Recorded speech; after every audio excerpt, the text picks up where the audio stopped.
There's a goofy story that like I'll always remember. And I was in the control room by myself, but I don't remember what I was doing. I was in there and sitting there, and then Shatner comes in with a notepad and goes, "Joe, we're going to get dinner. I'm taking the order." Nice. He said, "Now I've got two options here. I've got Thai food or Baja Fresh."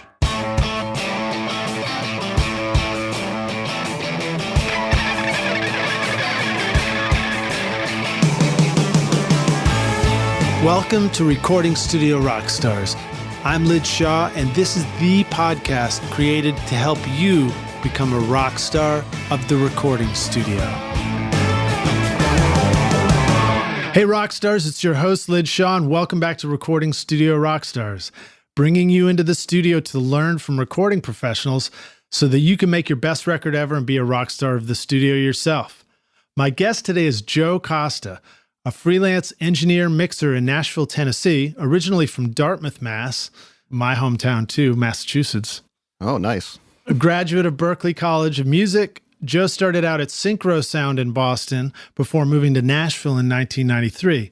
Since then, he has worked in many great studios like Treasure Isle, House of David, and RCA Studio A, also Ben's Place. Or later Ben's Place, right? Yeah, used to be, yeah. And with many great artists, producers, and engineers through his career, like Tom Harding and Joe Baldridge, who's also been on episode 61, and also for more than a decade with Ben Folds. Joe's credits include Amanda Palmer, Elizabeth Cook, Lyle Lovett, Sarah Bareilles, Ben Folds, and William Shatner. Yes, you heard that right, the William Shatner, among many, many others. Please welcome Joe Costa to Recording Studio Rockstars. Joe. Hey, Lidge, how you doing? Are you ready to rock, dude? I am. Yeah, I think Nice. so. It's awesome to have you here, man. This is the first time we've been hanging out in my studio, so welcome. It's awesome. Yeah, thanks for having me. This is great.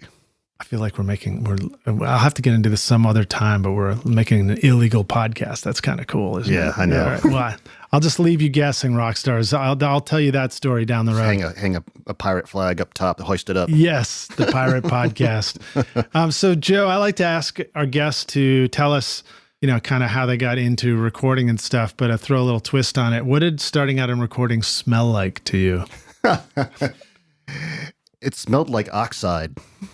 I thought you were going to say it smelled like pine, Massachusetts, all these pine forests, right? No, it was like coffee and shedding tape, probably. Coffee and shedding tape. Rock stars, if you haven't had a chance to use tape, there's this wonderful smell when you're rewinding the tape machines and you put on a fresh reel of tape, and it's the smell of oxide, I guess. And they all had like a different sort of smell to them too. Like 456 had its own smell, and was it an old school smell? I guess so, yeah. And if did the smell have more mid-range? Probably. More crunch? And then when you'd be working with 499, and that would have a specific smell to it. But it all, had that oxide sort of. We always say oxide, and it was probably actually just like the plastic substrates and the glue that they used or something, Yeah. I don't even know. Cigarette smoke too. Everyone smoked back then. Oh, yeah. Cigarette smoke and oxide and... Yeah, people used to smoke in the studio. In the studio, that's right. The gear used to get like brown and yellow and stuff.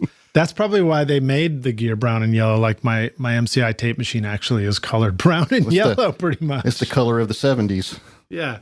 Well, you say that too. So, doing a take on something like, it's like, it's pretty brown. That's pretty cool. It's like, right. Or it's got a mustache on it or something. It's like, mustaches and the color brown kind of go with the 70s for some reason. Interesting. So you guys, when you're like identifying a killer take, it's got a mustache on it? It's got a mustache. Yeah, if you do some sort of jackass like Wurlitzer. Careful what you say about beards and mustaches. But it's cool though. See?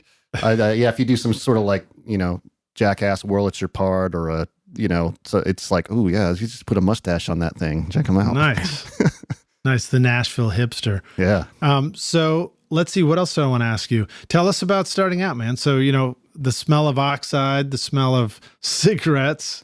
Yeah. I'm kind of glad we don't have to smell that in the studio anymore. Yeah, I know. And the coffee thing's good. Back then I didn't really even drink coffee, or I don't know how I survived just, getting up early and doing sessions and stuff. No coffee. I'd make it for everyone, but something I didn't drink. I somehow survived on it. So survived on not having it. But you're having coffee now, so you finally learned to enjoy coffee. I learned that's very helpful. Yeah. It's sort of funny because we have been making records long enough that at the beginning of our career, the quote coffee shop didn't exist. Mm-hmm. You know, it was like, if it existed, it was more like a diner that had coffee. Sure. And then now, you know, there's a Starbucks on every corner and everybody just drinks coffee all the time. Right. And you can hang out, and I think Hags said, James Haggerty said, coffee's the daytime beer. Nice. Social, you know, you get a little bit of a buzz. Yeah. Well, it's sort of funny too, because with coffee shops came, you know, these coffee shop scenes. So people are hanging out in coffee shops, and particularly in Nashville, there are two places that, I mean, I'm not even going to say music stores. You'd think music stores would be a place, but really it's coffee shops and clubs are the two places where you're likely to socially interact with your peers, like get business by running into people, you Absolutely. know, get invited to do a record. Oh man, we're doing a record. Are you available? You know, that kind of thing. Yeah. I think it's great.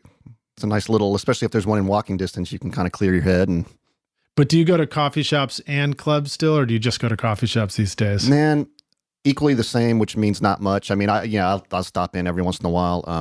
You know, when I ran into you, it was, I was just working around the corner. So it was kind of nice to have to take a break and walk to a coffee shop and kind of just clear your head. But, and I go to clubs occasionally, like just music venues occasionally, not as much as I used to, but if I get really excited about a specific band, I'll definitely go. Yeah. So. I hate to ask it like this, but do you find that when you go out to see live music, it tends to be an artist that you just worked with? Or maybe about to. Yeah. Or about to. Yeah. Yeah. It's kind of terrible. It's like, that's sort of our reason for going out. It's really fun for me when I occasionally break that habit and I go out and I see some music and it's brand new bands. In fact, more often than not, well, there might be somebody I know there that is a reason why I went out. But a lot of times I go out and then I randomly see stuff and I'm always like, I meet the coolest bands and coolest musicians and I'm so glad I went. Absolutely. And I guess now, I don't know if I felt this way when I was younger, but now like I have no qualms about walking up to people, introducing myself, you know, starting a conversation and telling them I thought they were great. Sure. You know? Oh, and they probably want, you know, it's probably nice to hear that. I mean, it's good positive feedback. So, you know, that's always a good thing. We'll see. I can't think of any examples where it immediately led to a record, but I'm sure there are some in there. But, you know, I mean, that stuff can always happen. All right. So tell us about recording in Massachusetts. Yeah. Well, you know, I started going to school at Berklee College of Music. And did you go for the recording program? I did. For playing an instrument? Yeah. Well, I'm a drummer as well. And I don't know, you know, I'm assuming it's the same. I've heard, I haven't been there forever, and I've heard it's just, they've kind of taken over all of Back Bay. It's just like so much spread out buildings and this and that. And at the time, and it may still be the same now, but you had to, you know, a drummer, I had my basic classes that I was taking, and then they called it an MP&E, music production and engineering program, but you had to apply to it and go for an interview. They just didn't want people going like, yeah, I think I'll do this. And then it'd be like slammed with a ton of people that didn't care. So you had to have an interview, you had to write an essay, you had to do all this stuff. So after the first year, I tried that and got in. And so, and they should have made you record your, you know, spoken word and send it in. Yeah, just like know nothing about any, and I really knew nothing about anything, which was, you know, Berklee was great for that. They gave me a bit of a basis of, you know, and you did a lot of in-depth things, but, you know, it was a basis of learning. And the way I explain it is, I'm glad I had a little bit of a leg up, but the majority of the stuff I learned was once I got out and started working with people. Yeah. I mean, you know, that stuff, I feel very thankful that I went through that, but yeah, it's just like, I'm glad that, you know, the way I thought about it was, I'm sure I'm going to go, and that was a different time period too. It was mostly studios, and I figured like, well, I'm sure I'm going to just get out of here and start making coffee for people and emptying trash. And I mean, I had no illusions. I was like, but at least I have some knowledge in my head. If someone asks me something, I can maybe be helpful. Right. So this is late 80s, right? This would have been, I started in 89, graduated in 93. And I started an internship there was a studio called Syncro Sound over on Newbury Street, which is not, it's sad. It used to be called Intermedia Sound before that. And I think Dream On was recorded there. Really? Yeah. And I know the Cars owned the studio for a while. Wow. And I don't know if they made their records there, but they owned the studio. And then there was some other people that owned it when I started working there. And it was a really cool studio. They had you know, an A room upstairs. They had a B room downstairs. And then downstairs, there was also this room at the end they used to call the pit.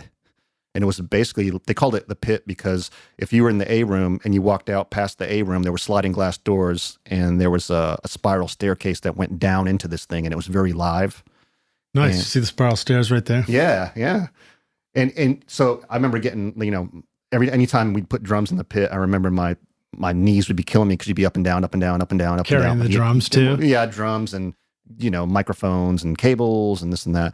But then that B room downstairs was also attached. You could tie into that. But yeah, so I worked there. I started as an intern, and the first day I interned, I remember I stayed there all day. I was changing light bulbs. I was doing this and this and this. And I don't think they said like, hey, you can be an intern. I just think they said, well, why don't you hang out today? And so I just kind of did everything. And the studio manager at the time, Gretchen Drown's her name, she said, okay, I think you got the internship. You're good. Nice. There was an engineer that came in that was doing a band later that night, and he happened to say, hey, would you assist me on this band? Nice. Great. So I stayed there like all night, like 5 a.m, and worked with him. And I remember him saying, this is the first day. I remember saying like, the owners listen to me, blah, blah, blah. I do a lot of sessions here. And he was like a guy that worked a lot of sessions there. And he said, I really want you to assist me all the time. This is going to be great. You seem to know, it's nice to know that you know what microphones I'm asking for and this and that. And I went home thinking, man, this is going to be great. Well, a week later, he was in jail. The owner was in jail? No, the guy who... Oh, the guy who had said all that? Yeah. Oh, no. And he never came back. So he was like, well, maybe he wanted you to assist him in jail. Who knows? Yeah, maybe. But so that was that. So, but I stayed as an intern, and I also became like a weekend manager for a little while, and which was an interesting experience. I didn't care for that. Yeah, but that probably opened your eyes to elements of running a studio that are terribly important and not all that exciting necessarily. They're not about putting a microphone and getting a sound up. Oh, it was stuff like I'd be there on the weekend, and I remember one time there was a session, but the console went down, and I had to call the tech guy, and he couldn't fix it. So the clients that were in there, they couldn't do their session, so they wanted their deposit back. Well, I didn't have access to the safe, and they were like really adamant. And I was like, man, if you can just wait till Monday, you're definitely gonna, I just can't get to it. And they just wouldn't leave, so I had to call someone who had a key, and they eventually came in and gave them their deposit back.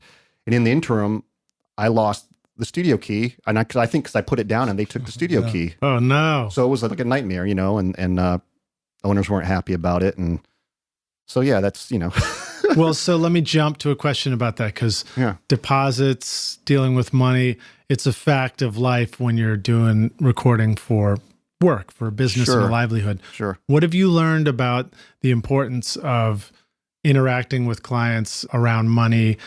Having a deposit, returning a deposit, when things don't go right, what have you learned about the best way to resolve things with clients? I've luckily not had to do anything like collect deposits. I'm usually working for someone that I know, and I know I'm going to get paid either after the session, or it's not going to take, it's going to take a couple weeks or something like that. I've not been in the position of, I don't own my own studio or anything, so I haven't had to worry about collecting deposits and returning them and all that stuff. And I know sometimes people get like something about like half up front and all that. I've never had to do that. And I think in all the time, knock on wood, I think I only got stiffed once, and I was an assistant, and both the engineer and I got stiffed. And that was a long time ago. I can't even remember the project. And it wasn't with friends. No, and it was a day or two. It wasn't even anything that, maybe it was one day. I don't even remember it. So, knock on wood. There's a lot of wood on this console. Well, it sounds like the solution is kind of just like, don't work with a bunch of strangers, work with people that you trust. And then you just don't even have to worry about it. That's right. Yeah. So that's good advice too. If you can do that. Yeah. I mean, sometimes you just have to take whatever you can take, and I may have to, there may be situations coming up where I may have to, I don't know who this person is. I may have to say, well, you're going to have to pay me this much up front, and then before I give you anything usable, you'll have to pay me the rest. I mean, I just haven't, luckily, I haven't had to do that yet. Mm-hmm. But I know people have to deal with that a lot of times. Okay, cool. Yeah. So tell us about moving to Nashville. Oh, cool. So yeah, moved to Nashville in 1993, and I kind of just started again. I mean, I was fortunate to be a staff engineer for like a year and a half at Syncro Sound, and I came here to Nashville, and I thought, well, I'm just going to go to a couple studios and just see what's up. And why'd you come to Nashville? I mean, like when you got out of Berklee, was Boston a music city to you, or was it? I didn't. Did you discover that Nashville was a music city? I just wanted to get out of Boston, and I do like Boston, but I think 4 years after living there 4 years, and I got tired of riding subways, and I got tired of just the energy. And it's not a cut on Boston. I love it. It's just I think after 4 years, I was ready for a change, and so New York wasn't for me. And you wanted a little country living. Well, yeah, it was weird because I figured, well, it's going to be one of these three places. In New York, I was like, well, it's just a more intense Boston. I maybe someday I don't want to do that. I went to LA to visit that. Interesting, but I didn't really connect with it. And then I visited Nashville, and I thought, man, I've never seen anything like this. I mean, I was walking up and down Music Row at the time, and I said, man, all these little houses are businesses, and these studios are cool. And, and especially when I ended up moving here and I went to House of David, which is one of my favorite places. It was like, wow, look at this as a house. How cool is this? And it sounds cool. I actually never got to see inside of House of David. You need to. I know, I need to, and it's really great. It's not too late. No. But I've heard all sorts of magnificent stories about it. Share with us a cool story about it. I know there's some really interesting ones that maybe have something to do with Elvis too. Yeah, and of course David Briggs. There's 3 David Briggs in the music industry. One of them passed away, and I think there's an Australian David Briggs. I heard they were all sitting at a table one day. And then there's David Briggs, who was Elvis's music director. Now, David Briggs owns House of David. And he was part of the Muscle Shoals, the first Muscle Shoals group with Norbert Putnam and all that stuff. And then he played with Elvis. And he's an amazing piano player, a wonderful guy, has lots of stories. And so there's a door in House of David on the floor. Back then, we used to have one of those giant, the baffles that are there, they need like 2-3 people to move them, but they isolate really well. And one of them just sat over it the whole time because that's where we used to put the acoustic guitar player. And yeah, there's a door on the floor with a ring. And what happens is when you lift it, we used to call it the trap door, the Elvis door. It goes down to, the stairs go down to the garage. Now, the story is that was built for Elvis because people would follow Elvis. He'd be in his car and they'd have to, I guess, throw decoys around and stuff. But he would be able to drive into the garage, close the door, go up into the studio. Now, You'd have to ask David. I don't know. I'm unclear if I think that was built for Elvis, but I don't know if he passed away before he actually came to work there. Yeah. So that's a little... Doesn't harm the story one bit. No, and not one bit. It's cool. It's a real vibey place. It's got a cream-colored API that used to be in a Record One. It used to belong to Val Garay. So it's cream-colored in the all the numbers and like the indents are all blue. Oh, cool. It's really cool. Yeah, it's and don't you guys have a great API console over there too? At RCA or? Oh, I'm sorry, at House of David. Yeah, that API. That's the one. Yeah. That's the one. Yeah, and it's still there, and it sounds beautiful. It's really cool. That was probably you probably just said we had an API console, and then I said, "Did you have an API console?" Sorry, rock stars. I was sort of like still lost in that vision of Elvis coming up through the stairs, which is so cool. And there's also cool. Not a lot of people know this too, but if you go in House of David, there's a spiral staircase that goes downstairs. And I guess, way before I started working there was that staircase didn't exist, and that was the bathroom. So as you're going down the stairs, you can see little scribbles on the wallpaper of like... Oh, really? Just like pen graffiti scribbles. And stuff? Yeah, like little pen scribbles of things, it's like, That's that funny. was the bathroom. Okay. It's like... But yeah, that was a place that I started going around, and that was, if I recall correctly, Richard McLaurin sort of rebuilt a bunch of stuff over there at one point, right? That was like the age of Richard. When I started working there, there was a studio manager named Mike Corbett, and Tom Hitchcock was kind of like the main engineer there. He's passed away, and I started kind of working with them. Years later, Richard McLaurin did a lot of stuff out of there, and he brought in a lot of gear, and so he had like, I don't know how long he was there. I want to say maybe 10 years, 8 years or something. And then, when Richard left, I thought the studio was like, I don't know why I thought David sold the console and closed the studio. Like I had no idea. And then my friend Mike Davis is now managing it. And he said, oh yeah, we're open. The console's still there. I said, whoa, I had no idea. That's cool. So I did a session there maybe a year ago or something. And it was great, man. It's very cool. It's one of those studios where, as we'll say, like the comet passes over, like things just kind of happen. It's like, well, I don't know how that happened, but that's amazing. Like that performance is amazing. It sounds kind of weird, but cool. Like things just sort of, it's like Elvis kind of blesses you every once in a while, we'll say, like, but yeah, it was that place. Elvis puts a mustache on he it. does. Yeah. He might have a mustache or two. I'll have to do an interview over there and I'll go check out the studio. Oh yeah. Yeah. And yeah, Mike Davis and, yeah, talk to Mike and I can get you with Mike. Well, so let me jump forward some more and let's take you to RCA Studio A as well, which is where you spent a lot of time working with Ben Folds. Right? Yeah. Tell us about your time with Ben Folds. Well, that was a studio called Javelina, and they used to call it the Big Pig because it was just I don't know, Javelina is a pig, and that's massive. But that was a studio that this would have been maybe 2002, and that's a studio that I had never been in. So I'd always heard about it, but I'd never been in it. And John Painter is a mutual friend of Ben and me. And I was working with Joe Baldridge right around that time. And I got a phone call from John Painter saying, hey, I've been engineering a lot for Ben. He's got the old Javelina. And you may want to kind of come over, and I'm not going to be able to engineer a lot for him. He may need somebody. Right. I thought, oh, that's kind of cool. And went and met Ben and started engineering stuff. And I started engineering stuff for him for like, I don't know, since, 12 or 14, 16, whenever it was. Well, Javelina Studio A, Ben's place, is a pretty remarkable studio. Can you describe it to the rock stars? You can throw a football in there. It's a very large room, but it's not very live. It was supposed to be kind of a compliment to the B room next door, but the B room came first. And they opened RCA Studio A, and it was meant to be like a big orchestral type room. Yeah. And so you could fit an entire orchestra. Yeah, and then later on in the studio's life, they put up a couple ISO booths. But yeah, it's a great big room, and a lot of times with bands, I would just kind of be in a, half the space, maybe a third of the space, just having everyone near us because there's so much room. Yeah. But the cool thing is, you hit drums in there, and it totally doesn't. It kind of just dissipates in a cool way. It's really pretty sounding. Yeah, so it's got a unique ceiling. Can you describe what's going on up in the? Yeah, the ceiling's got all these kind of like tin chandeliers that have etchings in them. And I really don't know the story about that. I think whenever they did that they just had a bunch of people kind of etch stuff in there. Some things say like peace and this and that, and some things, there's some swears up in there and some blue phrases, And isn't there like a curving blue or cloud thing up there? There's a curving, I can't remember the name of the technique but it's a curved kind of on all the sides of the walls. It's oh boy, I wish I could remember the name of it, but they're like these half curves that. And, if you do a search online for RCA Studio A or Grand Victor Sound is what they called it for a while when Ben had it, you can see that.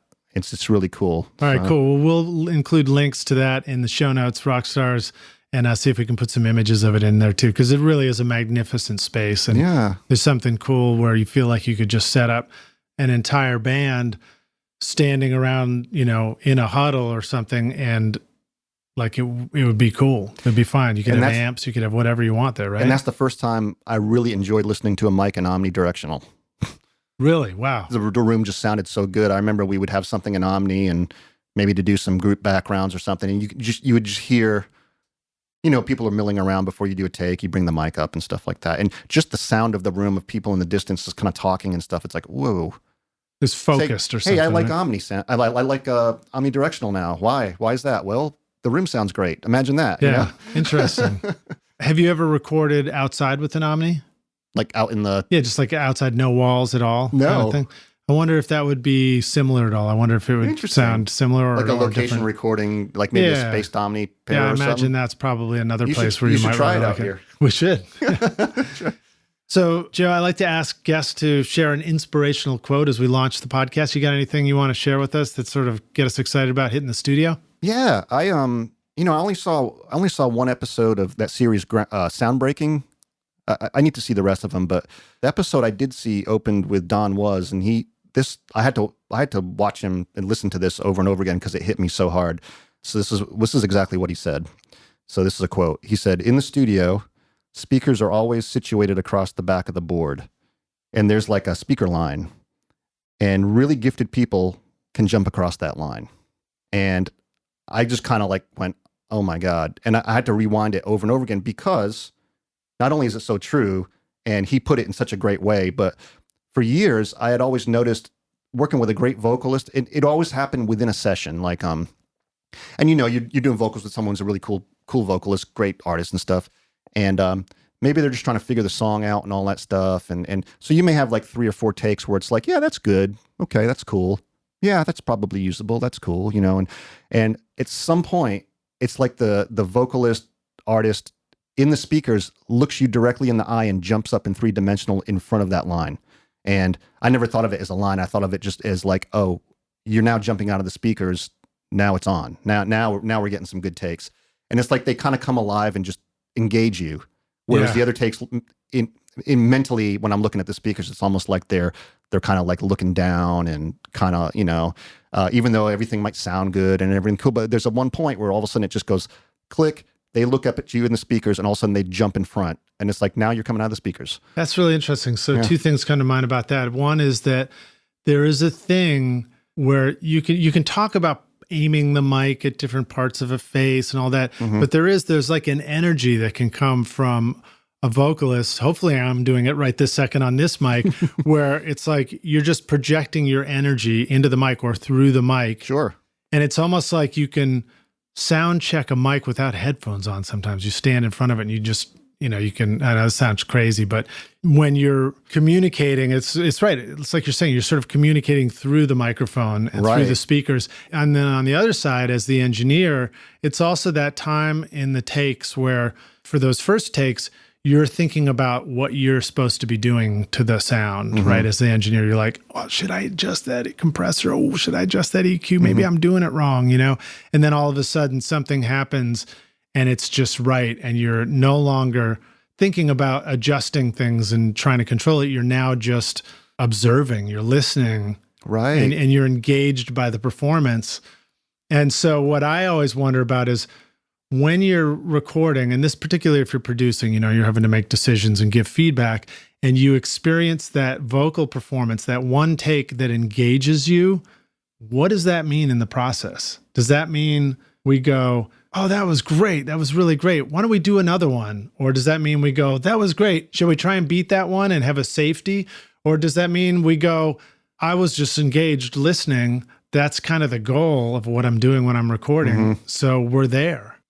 Yeah, there's all kinds of ways you can do it. I think the way I would probably do it is, you just get excited about that and you hold on to it and you make a note about it. Maybe there's another take that goes beyond that, and then you've seen it where all of a sudden it's just like, oh, it just fell off.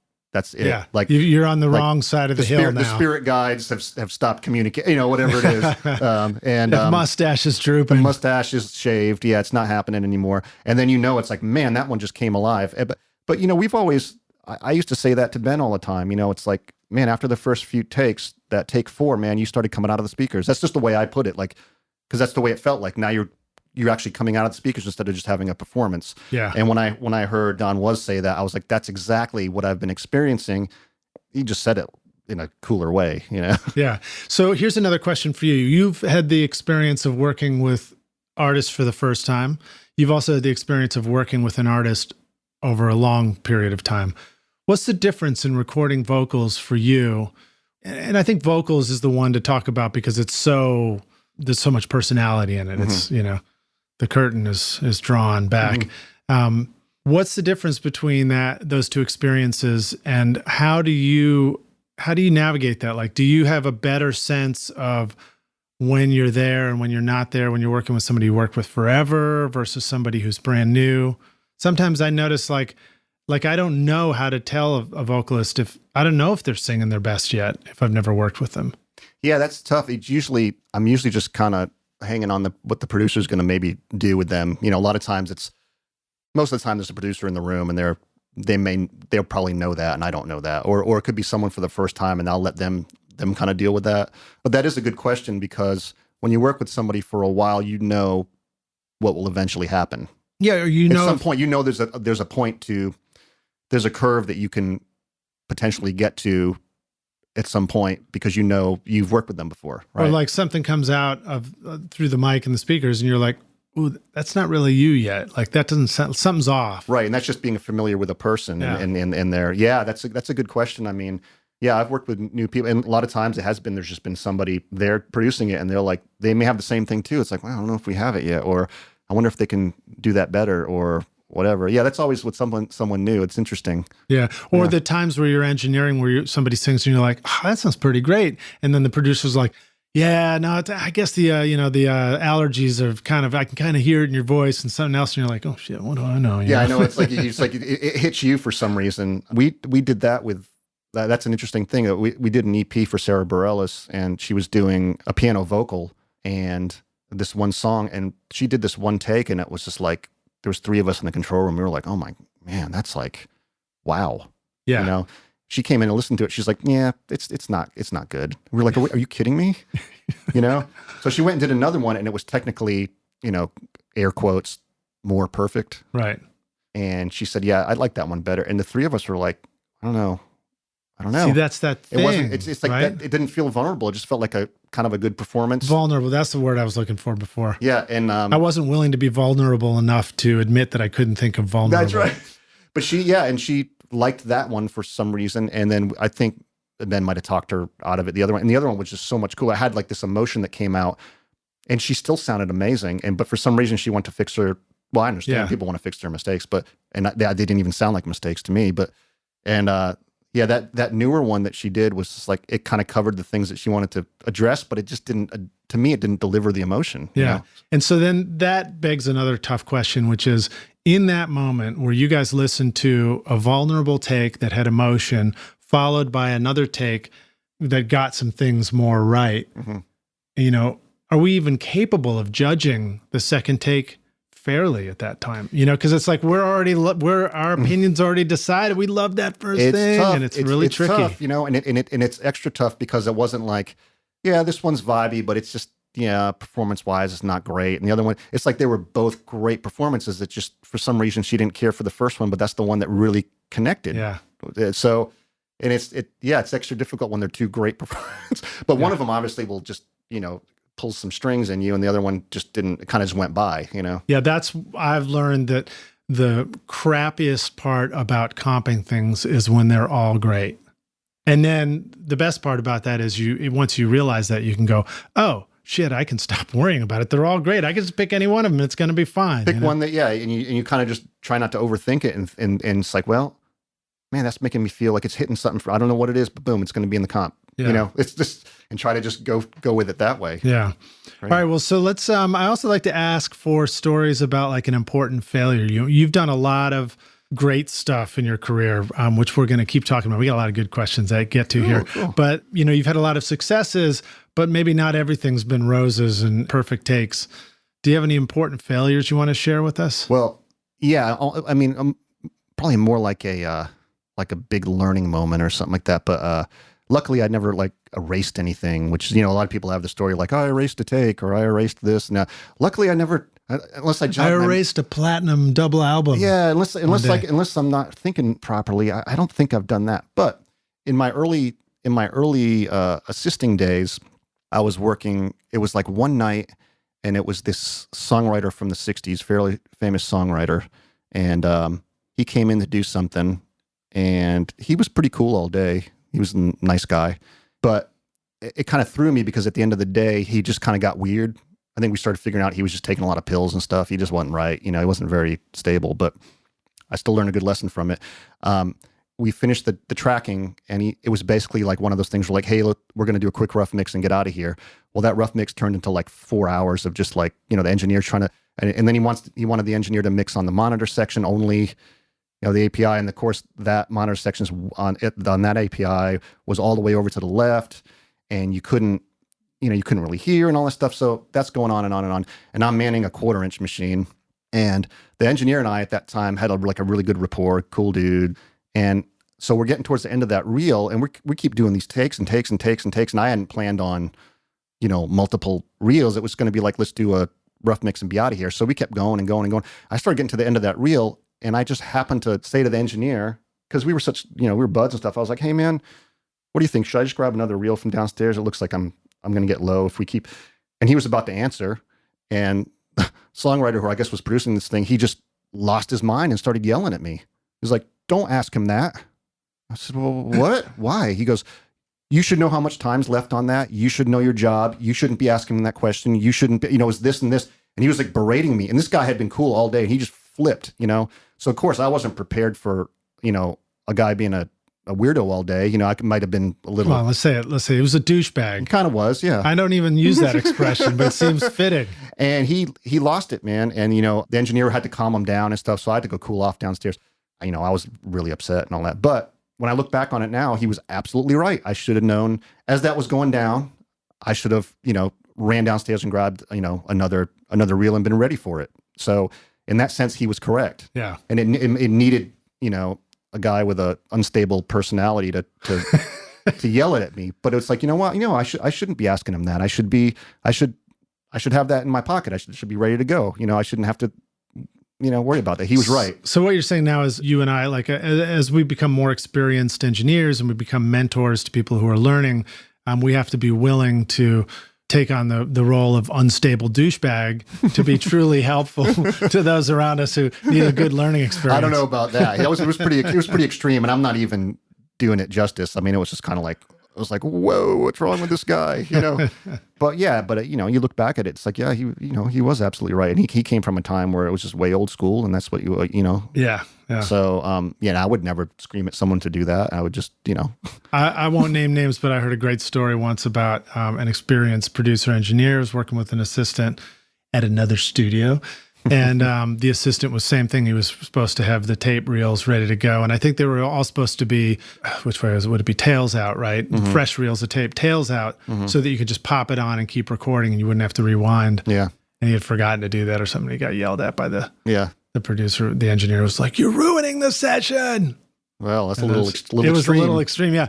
But, a little dramatic. It stuck long enough to stay with the assistant and then get retold to us later on a next session. Right. But, honestly, it's one of the things I absolutely love about what we do, that it's so rife with stories like that. And just ridiculous, great, funny, sad, crazy, whatever they are. It's one of the reasons I wanted to start this podcast was just, I kind of wish that I, could just pull back the curtain and, it was one of these places where everybody could name drop and tell the really terrible stories that you hear in the studio. But sorry, rock stars, you're going to have to get they're a little more clean than that. And once you're in the studio, you get all the really, really nitty gritty stories.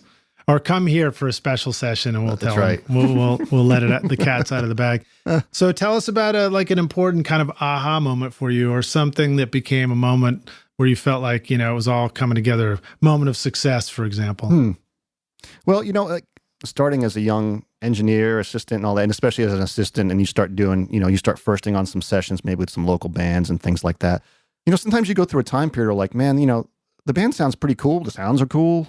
Why is this not working? It seems cool, especially you're trying to mix it. It's like, why is this a struggle? Why is this a this and that and all that? And it's probably going to sound completely like, well, yeah, of course. But, it took me in a few, bunch of different sessions, especially like ones back to back that were kind of opposite. If the musicians are awesome and the arrangements are great, your job is way easier. I mean, like way easier. What about the song? It helps if the song's really good too. It helps if the song's cool. But like in Sonic Land, it's just like, I was doing a session where, I was working and the drummer was a great drummer. I mean, he's like awesome drummer, but the way he played, the tone was just weird, and I was just kind of, as we were working on some stuff, I kind of was struggling with it. It's like, well, I don't know. I mean, it's just kind of like feels small and I don't know why. And I turned my back to talk to somebody or something like that. And all of a sudden the drums sounded phenomenal. I went, whoa, there you go. And it was someone else sat in on the drums to demonstrate a part. And I was like, the touch is completely different. Same drums, same sound. That sounded amazing. Yeah. Same thing with, people that play bass or whatever. You can get a bass player that's really good, but the way their fingers are and stuff, it might be kind of hard in a mix. But some people just, the way the fingers, it's like it pops out in the mix. You don't have to do anything to it. Yeah. There have been times where, and Ben's really great about this. He's all about arrangement. Or the piano too, right? Yeah, and he'll a lot of times he'd be his own rhythm section. So sometimes he'd put down piano, then drums, and then bass. Oh, Ben would, yeah. Oh, cool. I didn't know some he of was those early EPs that I like worked on him. He's an amazing. I think drums was his first instrument. He went to University of Miami for percussion. And oh, no kidding! Yeah, wow. And he's a great bass player too. So he would go around in circles, and he's like, oh, you know what?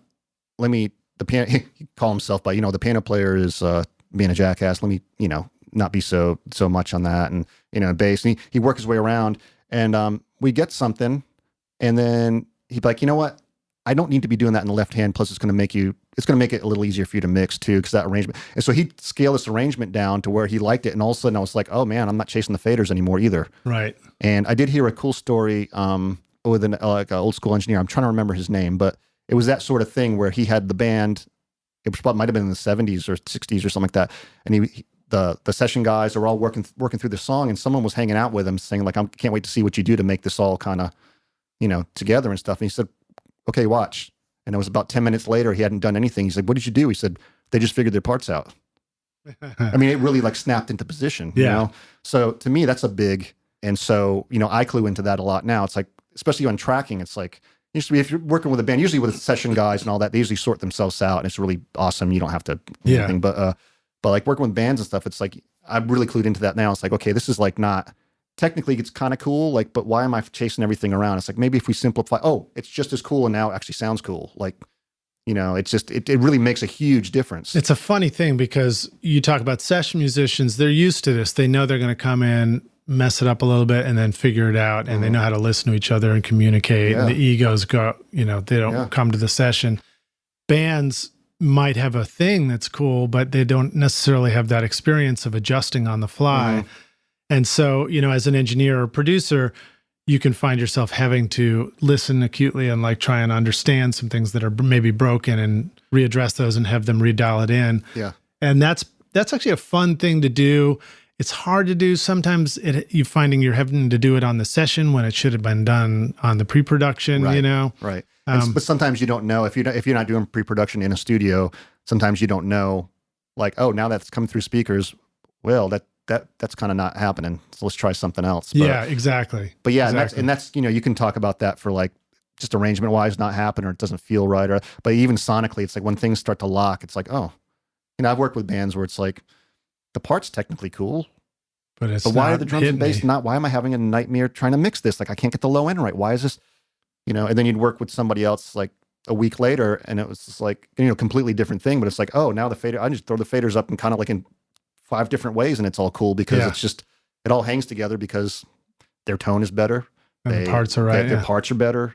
And it's really remarkable that a drum set would be that way, Yeah. You can kind of think about it for guitars and bass and stuff like that, but you're like, but a drum, you're just hitting it with a stick. But man, it really just like it adds up. There's a resonance to the tone that happens when it's done right. And the way you hit it. And, some people will think that, if you hit really hard, it's awesome. But sometimes it just, the heads kind of fold in and everything sounds small. Some people kind of play too quiet, or the thing is like with drummers, old school drummers, back then, they maybe had one mic to mic the drum kit, maybe 2, but they didn't play like jackasses, and they mix themselves when they play. Right. So you could use one mic or 2 mics because you're going to pick up this mixed, beautiful drum. And the best drummers are the ones who mix themselves when they play. And that's most drummers I know do that. You can get away with minimal miking at that point because it's like, well, I mean, they're not like bashing on cymbals and barely hitting the snare drum. You coming up, learning stuff, a lot of the bands would kind of do that. And you're like, man, there's cymbals and hi-hat everywhere. What the? Have you noticed yourself becoming a better musician from making records with other people who are great musicians just because you begin to understand what would work? Absolutely. And as a drummer, I don't play much anymore, but we did, I co-produced an album with my friend Jared Reynolds. It was the Eve Barzelay album. Eve Barzelay is Clem Snide. And we ended up, Jared came on board, and he's a bass player. He used to play with Ben Folds. And he said, well, why don't we the 3 of us just cut stuff? Like, let's try, So I went out and played drums. I showed him how to hit record on Pro Tools. But after recording a lot of people, I really started mixing myself when I played. Yeah. Because I was like, hey, this is going to make my life easier. Let me make my life easier. So I really started playing that way, and it was kind of easy to deal with myself in that sense. Well, it's also interesting because the more you put yourself out on a microphone with an instrument, the better you understand how the levels and the mix and what's in the headphones affects your ability to play an instrument out there. Yeah. So I find that's really enlightening and definitely a good thing to do. It is. Yeah. And you start listening for things that maybe you didn't listen for before. Yeah. Sometimes you just need a mic to be way up loud, not because you want to be too loud in the mix, but because it allows you to blend yourself in. Right. Instruments that I find it's helpful to have some volume on. Yeah, overheads on a drums where you can kind of hear the sound of the kit and begin to feel that out. An acoustic guitar, if you're playing an acoustic guitar overdub, you don't feel it in the headphones, and you can't play at that same natural volume unless sometimes it's up pretty hot in the headphones, Yeah. Stuff like that. So oddly enough, sometimes it's the reverse with the vocal.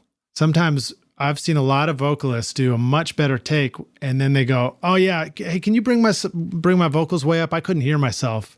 And you're like, interesting, because you just nailed that take on that first pass right there, Right. And then you have vocalists that eat the vocals up so loud in their headphones, every time they take the headphones off, you get feedback. Yeah. It's like, why are you listening to yourself that loud? All right, so let's jump into some more questions here. You spent a lot of time working with Ben Folds. What was it like working with Ben? Why do you think you guys clicked? And, even if it wasn't specifically him, maybe this is a general question for people about, like, how do you know you find somebody that you're going to work with for a long time? That's a good question. I don't know. It's just, I started working with him, and at the time he lived in Nashville and not very far from the studio. And I just remember when he wasn't on tour, it was kind of like his clubhouse or playground. And a first question, who is Ben Folds? Why don't you introduce him to the rock stars? The ghost of Ben Folds is standing right here. Yeah, just amazing singer-songwriter, piano player. And there's really nobody that I've seen or heard that plays piano like him. Yeah. Which is kind of a fun thing to, as far as on the recording end. He's one of those guys where, when he would play Letterman, I would hear stories of, like, Paul Schaefer would always be kind of like looking over to see what his voicings were and stuff like that. It's just kind of, and he beats on the piano. When he's the only person I know that breaks strings on the piano. Wow. He's the only person I've seen do a show who I'm pretty sure he stood back and lifted up his piano bench, which was like a drum stool, throws it. And he throws the drum stool at the piano keys. Yeah, he times it right. He times it and it bounces off the keys. And there was I was probably in the 90s. There was like an MTV News I think it was like with Kurt Loder or something like that. And they always, in the beginning of the MTV News thing, they always showed a stool flying and hitting a piano. That was like from. But yeah, I used to pick him up from his house, and it was sort of like a clubhouse, and he'd always have a bunch of things he was working on, and some of that turned out on some of the EPs that we worked on. Some of it turned out to be on his album Songs for Silverman. And I don't know, it was just one of those things. I started working with them, Did you work with him when they were the Ben Folds 5? And did you go out? I know he lived in Virginia or North Carolina or something like that for a while. I think Chapel Hill, yeah. Were you part of that, or was that after coming back to Nashville? I was after Rockin' the Suburbs when he did that. Right. I worked with him after that. But there was a Ben Folds 5 album called Sound of the Life of the Mind that came out in, I think, 2012 that I did. And it was sort of like, I guess, like a reunion album kind of thing. But yeah, and then I know those guys now, and they're great. But back then, I didn't know them at all. Well, actually, Ben was one of the first artists I ever saw when I moved to Nashville in '91. Oh, he lived here early. Yeah, he was. Yeah, and he was always advocating early on. He was one of the few guys that was just like, Nashville's awesome. Yeah, it's very cool. Vanderbilt Radio was playing Ben's single. And I think it was called Uncle Walter. Oh, that's the first And this was album, Jody's Power Bill was the name of his band. And so we went to go see him at 12th and Porter. He was playing 12th and Porter. And I was like, man, this is great. This guy, he was awesome. So, and then he went on to he kind of moved off and did the Ben Folds 5 in Chapel Hill, and then got a lot of attention and came back again. So he used to roll. He was telling me stories about, because I was always a fan of the band, but I never saw them back then. I mean, but I had the records, but he would tell me, they would they'd play CBGBs, and it was like all these punk guys and stuff, and he would like roll a piano into CBGBs, it was kind of like, to me, that's way more punk than probably all those punk dudes there. Do you want to talk about his live piano miking technique? Because that's pretty unique. I don't know much about it. I know back then he used to have pickups because the piano, he still has pickups now, but back then. It's like a Helpenstiel pickup or something like that? Yeah, he's got a few different things now, but I know back then he had pickups, and I think he used to run those pickups through Marshall stacks. Yeah. And I never did see that, so I never was about, because he told me, because he has a piano that it's the Ben Folds 5 piano, but it's a tack piano now, and it's got gouges on the left from his, I always thought it was from his knuckles. It's on the, it's not, not on the keys, but on the 90-degree part of the wood there. And he's got, I always thought it was from his knuckles, but he said no, it's from the tips of his fingers. he'd be hitting the back on the way to the piano keys. To the low keys. So there's these gouges in there. It's not from his like Super Bowl ring or something. No, rubbing off got against rings going on. But then he used to run it through Marshall stacks. That's all I know. Now Leo Overtomb, who's been his front of house guy forever, he uses. I know he uses Helping Stills, and I think there's maybe like a low, mid, and a high. And of course, I could be not telling this right because times when I've recorded live stuff, I get mics and you open it up like you're in the studio. And I get mics and pickups. The mics, I don't want none of that wacky shit. Yeah, I don't know if Leo uses. He obviously uses the mics a bit in the live stuff, but he's got I think 3 Helping Stills, and he's got something called a pure. It's always labeled P.P pure something. It's another pickup, okay. And then he's got a pair of pure pickup Shirtlers. Pure pickup. It could be. And he's got a pair of Shirtler pickups as well. But the cool thing about that is when he slams on when he live and he slams on the low end of the piano, those pickups are like they're deep. They're massive for the live stuff. I mean, it makes it sound thunderous, Yeah. So I don't know much about a Helping Steel pickup, but Rockstars, there was a Helping Steel made an electric piano that they put in a long pickup in it, which was, I guess, like a coil pickup or a magnetic pickup, much like a guitar. And so Helping Steel pickups, you could take them out of the Helping Steel piano and insert them into a grand, like Ben would tour with.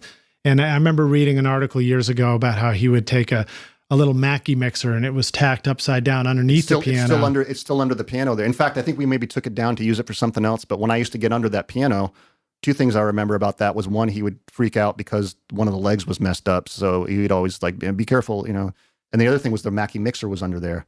Now that piano is now a tack piano. He put a bunch of tacks in it. So we use it as a tack piano, but that was the piano they toured with. And yeah, there was a Mackie mixer. It had all the pickups going to, I guess, a Marshall stack. Right. And then you could kind of blend mics and pick up and stuff like that. So that's cool. Let's talk, while we're on piano, let's talk about recording piano in the studio.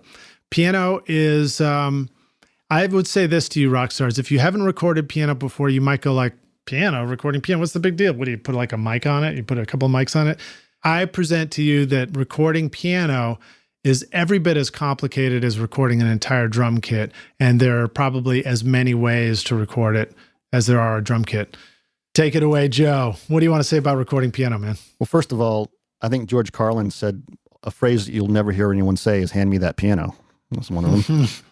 Which is probably right. Hand me that piano. Yeah, I'm a fan of large diaphragm condenser mics. Everyone's taste is different. I usually like from like the Neumann variety just for that mid-range curve. And sometimes Coles. If a piano's too honky, I'll use Coles.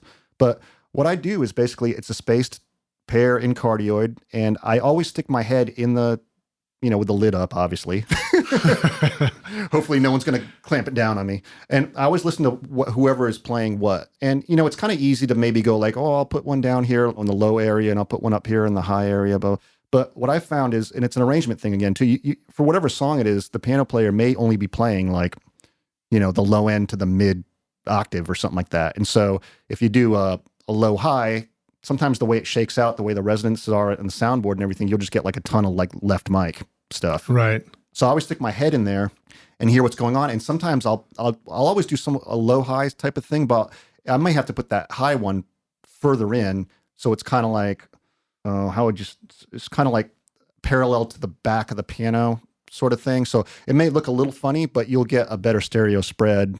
But also lately, I got used to kind of putting them like right inside the piano. But lately, if I can, and there's not going to be a ton of leakage, I just kind of back them off quite a bit too. And just kind of make sure there's no phasing and make sure whatever they're playing, if it's like super heavy on one side and, I may go out and readjust the mic so I don't have to kind of gain up the whole other side for any reason. Right. So you've got two mics going on the piano, and then those two mics are typically maybe panned in the speakers or something like that. Yeah. Do you find that it more often than not, it's like a straight up hard left, hard right panning, or is sometimes I try to do that, and I get it takes up a lot of space, but I like the sound, and plus that's what I'm used to because the doing all that stuff with Ben, he's kind of like the guy taking up all the space. Right. So the piano's the big instrument. Like, boom, But in other projects, it may be too much, and I may have to. As you start fitting something into a mix, it's like, oh, is that too big? I've worked with someone, I was just like, I might be too big. I'm like, yeah, you're right. And Well, I'm just kind of used to starting that way. Let's go with the idea of the piano being a big deal. Let's say somebody's about to record a piano vocal performance or something like that, or a piano vocal record. You may be panning one mic hard left, one mic hard right. And then do you sort of, if the piano doesn't sound balanced, then it's like, okay, let me just go move the mics. Like we're moving a camera, taking a picture of the piano or Yeah, I something try like that. Sometimes I will gain up the one side and just see what's going on with that. And that might just be all it needs. But, a lot of times I'll go in and say, well, why is that? And like, oh, they're not even going to be playing like the upper octaves. I mean, I'll ask too, like, do you think you're playing an odd? I mean, no one never knows until they start playing. But sometimes they'll be like, nah, I'm not even going to be up there because, I'm just, there's no so part then of it, I'll rearrange that high mic so it's not just hanging out. Yeah, and it's not miking the part of the piano that's not even being played. Right, and when you stick your head in there too, it's kind of funny. You'll notice like a lot of the high stuff will come through the low mic as well because the way the soundboard resonates. Right. It's like, well, and some of the low stuff will come through the high side, like the low end. It's very complex in there. So do you find that the mics are often underneath the piano lid? If this is a grand piano, they're like inside and under the lid? Yes. And if there's other musicians in the room, I'll probably blanket it off. But if there aren't, and I can back away, sometimes I'll kind of back them away and face them kind of like 45-degree angle in and kind of be at the edge of the lid. You know what I mean? Like right. that, and that way that's going to be more of like I'm not going to be able to get that mic further in because I'm trying to back it off. And that usually the balance works out that way because now you're just getting the projection of. So it's as if you were leaning your head to go in to listen to the piano, but you didn't go so far in that your head's underneath the lid. Correct. Right when the lid's about to go over your head, you stop and you're listening right there. And I try that and kind of do like a spaced pair kind of. And just, that are aiming away from each other, or they're just both. They could be kind of almost in the same direction, maybe just angled. Just depends on how. Yeah. And it's usually that captures it kind of nice. Like I try not to overthink it too much. Every once in a while, I'll stick maybe like a ribbon mic in the center of those, so the phasing's not bad, just to get a different sound if I want to. And then Ben has a lot of ideas on that too. Like sometimes I'll do that. We used to use his CMV 563s with the cardioid head on it. They're Neumann large diaphragm tube mics. But sometimes he'd be like, "Oh man, let's try something else," or whatever. He just gets ideas about. I'm sure, and he kind of has an idea what he wants pretty much, and he has great ideas for recording. So it's like, okay, let's try that. Let's try Royers. Like, oh, that's cool for this. Let's try that. How often do you use an SM57? I don't think I have. Really? You're missing out, dude. What is that? Is there? I'm trying to think. No, I think we built the studio with those, but we don't use them for recording. Yeah, I know. I don't. I say that, and I wonder if we've tried that in the past where I can't recall. It's been a long time since I've done that. I heard advice once when I was in school from live sound guys. And what is it, Clare Brothers? That's the big company, right? So they had worked with Clare Brothers, I think. And he said, here's a tip for you. He said, for live sound, when you're recording a piano, a quick and dirty, easy way to get a piano mic'd up is you take a 57 and you stick it in the third sound hole. Cool. So you just like plunk it right down. And I tried that in the studio, and it's definitely pretty cool and funky. I bet it's great, yeah. It's not hi-fi, but it's got great attitude and character and stuff. Yeah, 57s always are just, acoustic guitars, things like, it might sound weird solo, but once you get it into the track, it's like, oh, it's kind of cool. You're like, wow, I don't have to roll off all the low end on this one. Yeah, exactly. Yeah. So now I know we're taking up some time, but we got so much good stuff to talk about, rock stars. So let's talk about recording piano and vocal. That is a challenging beast right there. It is. What do you want to say about what you've learned about somebody who's singing and playing piano? You talked about recording Sarah Bareilles. Yeah, I just, if I can remember correctly, I probably did that spaced CMV thing more under the lid though. And then she probably had a U47 to sing into. We used to have a little foam barrier that I would put up just to kind of isolate the vocal a bit. So that means a foam. So if you're like sitting at the piano, you're singing into this U47, and behind it is a piece of foam, which means she wouldn't see the strings of the piano. In other words, she wouldn't see. Yeah, and they'd sit on like the metal part above the strings, basically. They just kind of float there, and just to get some isolation, and that's it. And it's usually okay. And you're in a space that can breathe a lot. Like my studio is a little more smaller room. The piano's coming off the walls into every mic. You know what? Too. That's true. In Studio A, that piano would just kind of go off into the ether, and then the vocal would be cool. I mean, you'd hear some of it, but it would be fine. You'd want to watch out for phasing if you didn't have the foam, but I find it cool to just kind of block it off like that. And that seems to work out. And then maybe a couple of rim mics to capture the whole thing. But okay. What about doing the same thing in a smaller space? Ooh. What have you found? I don't know if I've had to do that in a smaller space. It's always, in the smaller spaces, it's always been piano overdubs and not piano vocals. Right. So that would present some possible challenges, especially if it's going to bounce off behind you, that kind of thing. Yeah. How loud the piano is in the room, how quiet they are as a singer. What about situations where you're recording the vocal and the piano and then you're replacing one of the two? Do you find that happening some or mostly not? I think we've done that, repaired a couple words here or there, and it's probably fine. It depends on how much you hear the piano like go away. Sometimes that becomes part of the sound. If it leaks into the vocal mic a lot, and it could sound great, but that might be just part of the sound. It might center the whole thing. Yeah. And and then you would notice, hey, did that piano dip?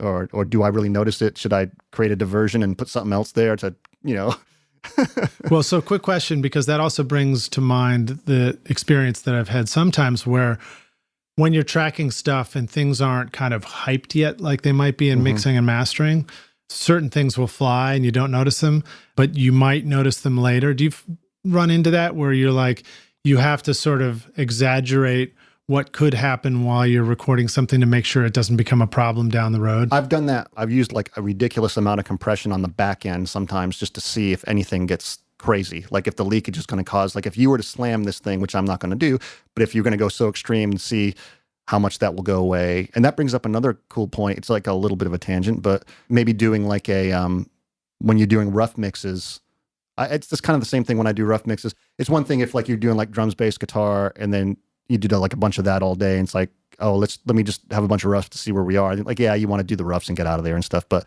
once you're further along in a project, and I've done it a few times where I've had rough mixes as final mixes because I just couldn't beat them. But that's another thing. And the way Joe Pizzapia puts it in a good way, it's like kind of take your rough mix and kind of, bring it out into the sun, put a suit and tie on it, add your overall compression, overall EQ, get it like shine the light on it and see if there's any kind of ugly bits that might not survive. And you'll know ahead of time. I'm like, oh, well, if I do that, I'm planning on going that way. So is this going to live or not? Is it weird? Is it coming? That way you kind of know. I've done that before and all of a sudden I just can't beat the rough mix. Yeah. But that's a whole other thing. But in a sense, I think it's almost like what you're saying when you're doing an overdub, sometimes just double check and do something crazy to it to make sure, especially if there's leakage involved or, if there's a click track you can't get out or something like that. You can just let me just kind of do this extreme on the back end and just see what's going on, Click tracks are such a drag.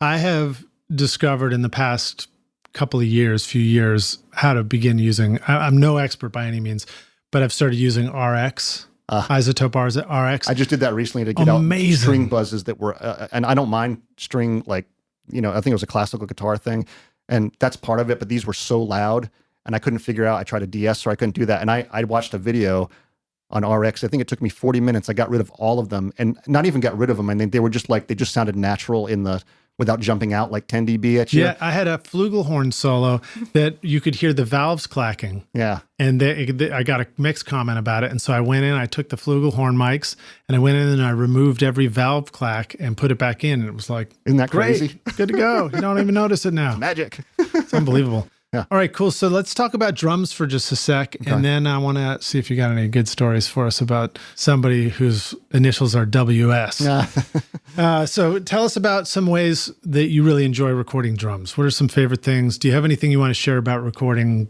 overheads in the best way? I try different things with overheads. I go in different moods.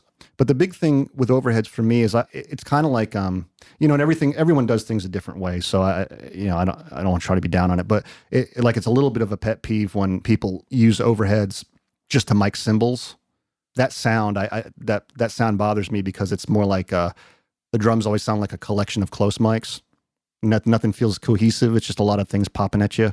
So whatever I do for overheads, sometimes it's like an ORTF pattern with a couple of, stereo pattern. Sometimes it's that Glyn Johns method. Sometimes it's spaced cardioids where I measure the snare drum from each mic. So the mic over this floor tom will be a little lower and stuff. But whatever I do, I always mic them over the plane of the drums. Because to me, that's when I get drum sounds, I always listen to the overheads first. And I always have the drummer just play something instead of hitting a bass drum over and over again. And I listen to my overheads first because to me, that's kind of like the kit sound. And then as I start bringing in the close mics, that supplements the kit sound. So when you say a plane of the drums, it's almost as if the mics are just above the drummer's head, getting a somewhat similar perspective of what the kit sounds like. Pretty much, or close, like the snare drum rack tom-ish to floor tom-ish. So you're basically, you're getting the whole kit, not just worrying about cymbals. Sometimes the way a drummer plays, the cymbals might be the loudest thing in it, but now when you start adding your drums in, I find usually I've got to flip the overheads out of phase to make everything else work, and then the toms have to go with that as well. Yeah, I've noticed, I definitely check all my phase on it, but I've never really decided on what the right answer is for phase. I just kind of flip until I get it. Whatever But it's sounds interesting good. you say that flipping the overheads, because I've done that a bunch too. Yeah, that was the Joe Baldridge thing I learned from him. And I learned from him also doing that. He would always listen to the overheads first and then bring things in. And yeah, the overheads, once I start doing that, and I bring the snare drum in, well, the snare drum always sounds weak. And then when I flip the overheads, the bass drum and snare drum are awesome. Yeah. And then, although ironically, sometimes the bass drum sounds awesome and the snare drum doesn't sound that's as when it awesome. gets weird. It's like, oh no, what do you do?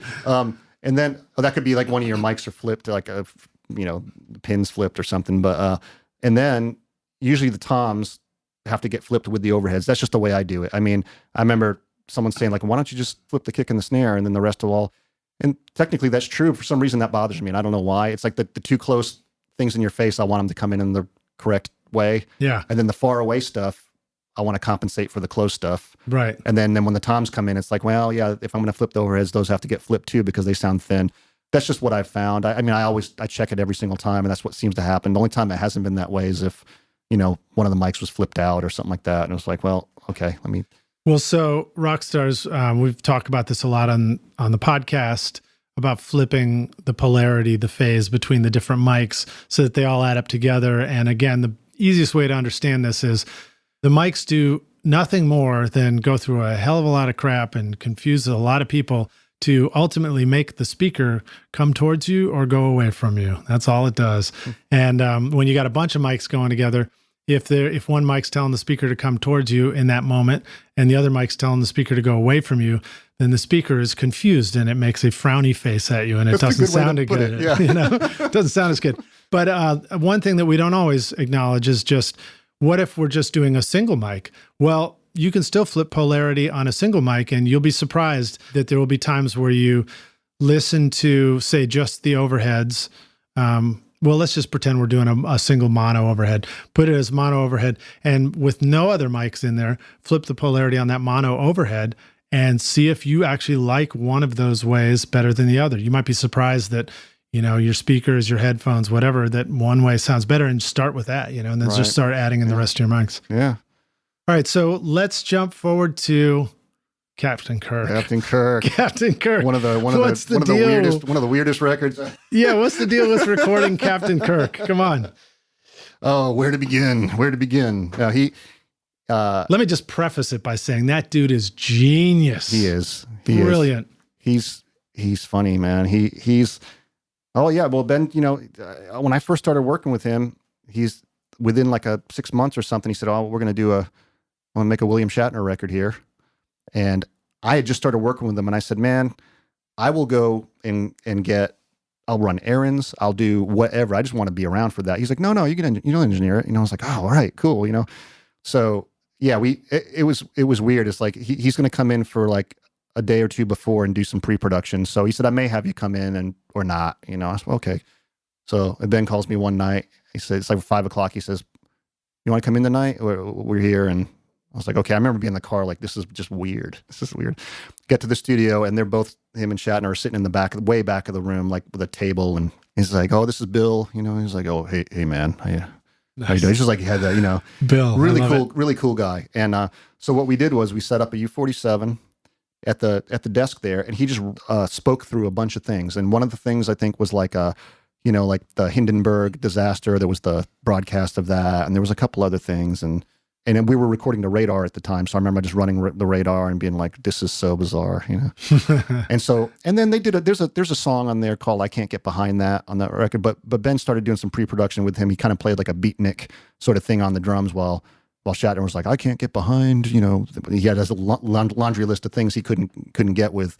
And so I was playing that back and messing with it. And Ben was like, "Well, man, why don't you copy this to that and try?" And I turned to my left and there's a video camera in my face, and it's Shatner. And he's videoing everything. He was asking like all kinds of questions. He was like so excited about the process, And throughout that week and a half, he was like having a blast. It was a really good time. And man, we had, good Lord, we had the amount of musicians. So that was like the first couple days. And then I know the first kind of like session day, it was John Painter was playing bass and Ben was playing drums, and Brad Paisley came in and did a song. Ah, nice. And with Shatner and all that. And then like the rest of the musicians came in. So we had Matt Chamberlain on drums and Sebastian Steinberg on bass, John Auer on guitar, and John Painter. Adrian Ballou came and played guitar. And nice. That's right. He's a Nashville cat too. Yeah, we had Henry Rollins came in for a few days, and Joe Jackson came in for a few days. And man, it was crazy. And we were just kind of doing stuff. Like Ben would have chorus ideas and they'd work something out, and then Bill would have his words, and that's a cool thing too. I would just call me Bill, So you just call like Bill. You didn't know, no one knew what to call him. He's like, just Bill. Call me Bill. Call me Bill, right? I can't even do a Captain Kirk impersonation myself. So and it was a good time, and it was just really, it was just awesome. And Henry Rollins was great. He just talking politics with him, and he was just very cool. But there was a funny, goofy story that I'll always remember. And the band had finished up something, and I was in the control room by myself. And I think at the time I was sending stuff over to the Digio One to do some, like if I had to do some editing, and but I don't remember what I was doing. I was in there and sitting there, and then Shatner comes in with a notepad. Right? And he goes, Joe, we're going to get dinner. I'm taking the order. Nice. I said, oh, cool. All right. He said, now I've got two options here. I've got a Thai food. So, okay. He goes, or Baja Fresh. And I went, oh, I'll have pad Thai. That'd be great if they could just be mild. I'm kind of like a spice weenie, He goes, oh, Baja Fresh? I went, no. Thai food would be cool. Just that pad Thai would be great. Thanks for taking the order. He's like, Baja Fresh? And I went, well, let me look at that. And I went, okay, I'll get the blah, blah, blah. He said, oh, good choice. And he wrote it down. I was like, that's kind of weird, whatever. He leaves the room, and I keep working. And about 15 minutes later, Ben comes in to get something. I said, hey, I told him the story. He's like, what's the deal? He wouldn't let me. He kept, he had this option of Thai food, so he wouldn't let me order the Thai food. I had to order Baja Fresh. He goes, man, he's got a stack of coupons out there for Baja Fresh. So I guess he really loved Baja Fresh. For whatever reason, the fact that he would not let me order the other one was the weirdest. I love the idea of William Shatner, Bill, having a stack of coupons, and being like a thrifty individual. Oh yeah, it's like, hey, I got all these coupons. Let's do Baja Fresh. I also love the fact that, the interface of choice for the, the bridge of the USS Enterprise was the Digio One at that time while you're making the record. That's right. That's pretty cool. So rock stars, I don't want to hear anybody complaining about the gear they've got. If the Digio One was good enough for Captain Kirk and the USS Enterprise, Star Trek, we're good to go. So that's awesome, man. Yeah, it was pretty funny. That record was so cool. Rockstars, we'll include links to this in the show notes and everything. I've forgotten the name of the record. It's called Has Been. Has Been. All right. And what was the title of the band? It was like it was just it didn't even call themselves anything. It was just basically like it was William Shatner Has Been, and they were the musicians on the Has Been. Yeah, and he was a jokester too. He would just joke around. I remember I bought my first Mac laptop back then.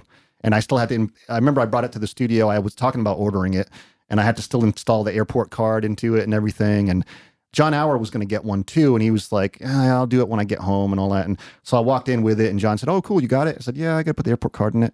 And Shatner was there. We had a massage chair right as we walked in, and he's just in the massage chair, just, and he goes, Joe, you should have waited a day. The Apple just came out with a new laptop today. I went, really?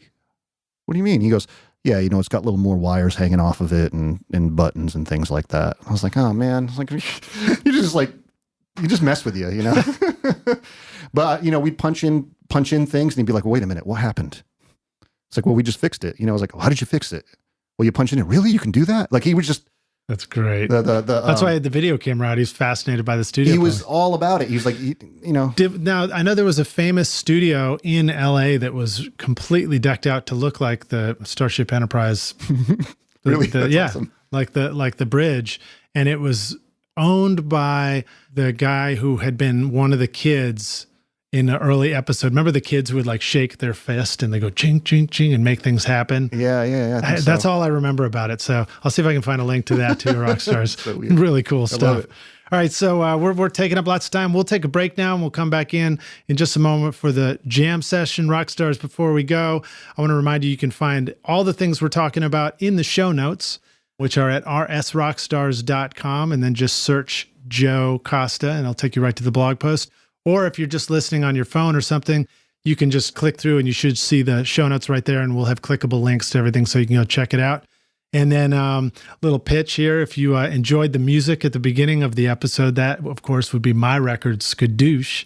And you can go check out the music at skadooshmusic.com, SKADOOSH. Yeah. All right, we'll see you in a minute for the jam session. Hey everybody, it's Lid Shaw, and I want to thank you so much for listening to this episode of Recording Studio Rockstars. I really appreciate you, and I really appreciate your time. And as a way of saying thank you, I've created a special mix tutorial just for you, Rockstars, totally free, called the Mix Master Bundle. With it, you get over 2 hours of detailed videos watching over my shoulder as I mix a song in my studio. Plus, I give you the free ebook that explains how I recorded the tracks, and you get downloadable multi-tracks so that you can practice your mixes, including the Pro Tools session file, using nothing but stock plugins in Pro Tools, all of which you would find in any other DAW, whether you're on Logic or Studio One or Reaper. Maybe you're struggling with trying to improve your mix technique, or maybe you just simply don't have access to multi-track files or can't record a full drum set in your studio. I wanted to give you a chance to create your own mixes from full drum kit, bass, and guitars recorded in my studio. The song is called American Winter, and it's off my instrumental record Skadoosh, and it's all available for you totally free right now. All you need to do to get it is text Mix Master Bundle to 33444, and I'll send it directly to your email. Again, that's Mix Master Bundle with no space to 33444, or you can go directly to mixmasterbundle.com, enter your email, and I'll send all the files directly to you. Thanks so much, Rockstars. We'll see you guys in the jam session. Cheers.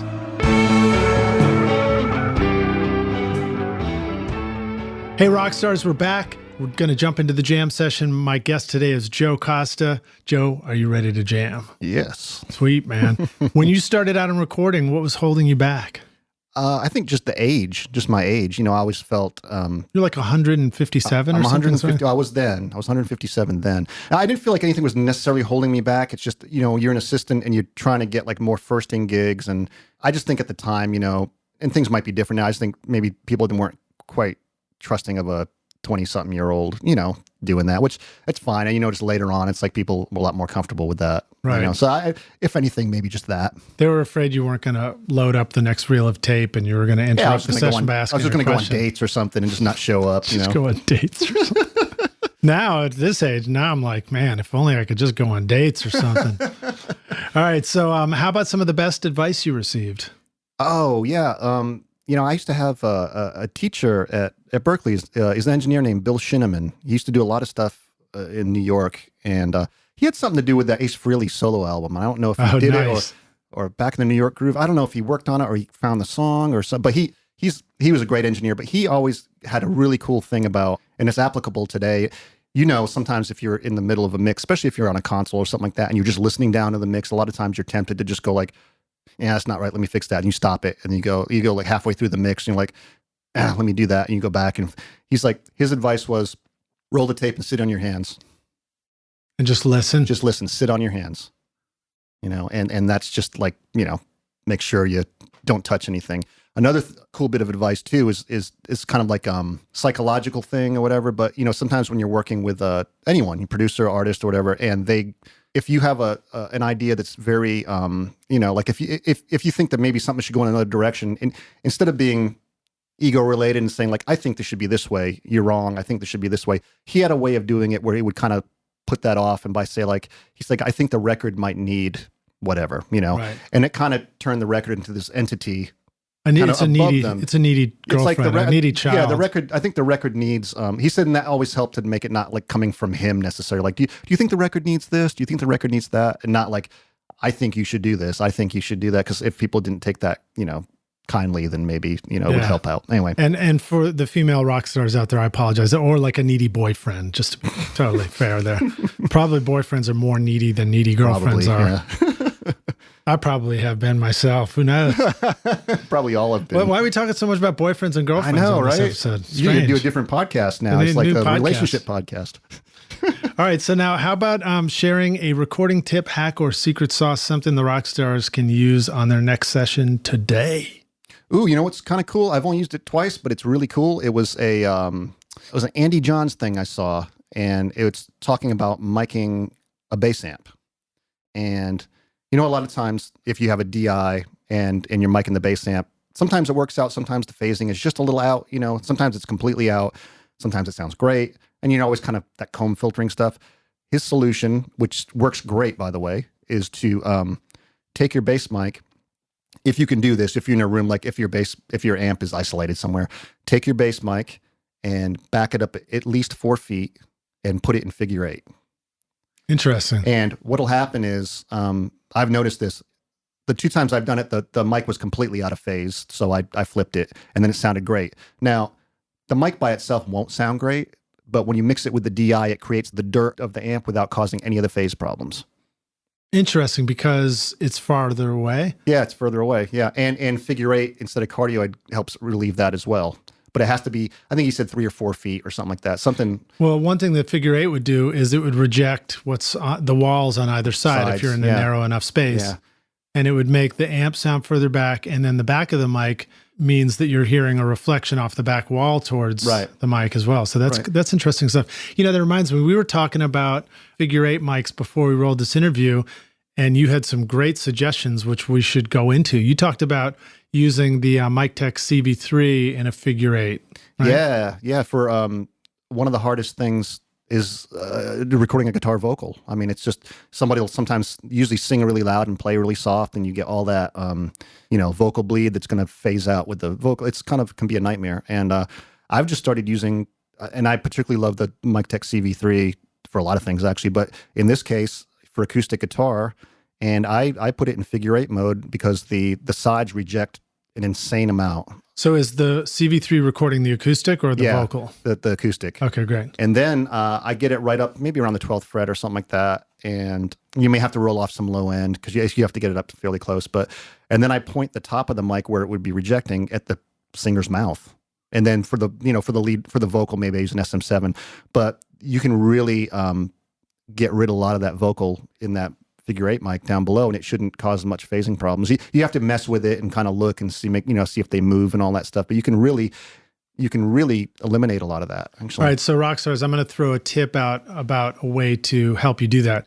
Be out there with headphones on and place the mic. So if you're recording yourself, start with the guitar mic in figure 8 and position it in front of yourself so that when you're talking or singing from your spot, you turn it until the figure 8 rejection is pointed right to your voice, and you should hear your own voice disappear in the headphones the most, So find that sweet spot, or vice versa. If you're miking up another guitarist, the singer, just listen in the headphones to just the guitar mic and find a position where you hear the least amount of voice in it, and then add the vocal mic. Now, what vocal mic would you use? Would this be a cardioid, or would it also be a figure 8 trying to reject the guitar? You could do that. I've just found an SM7 works cool.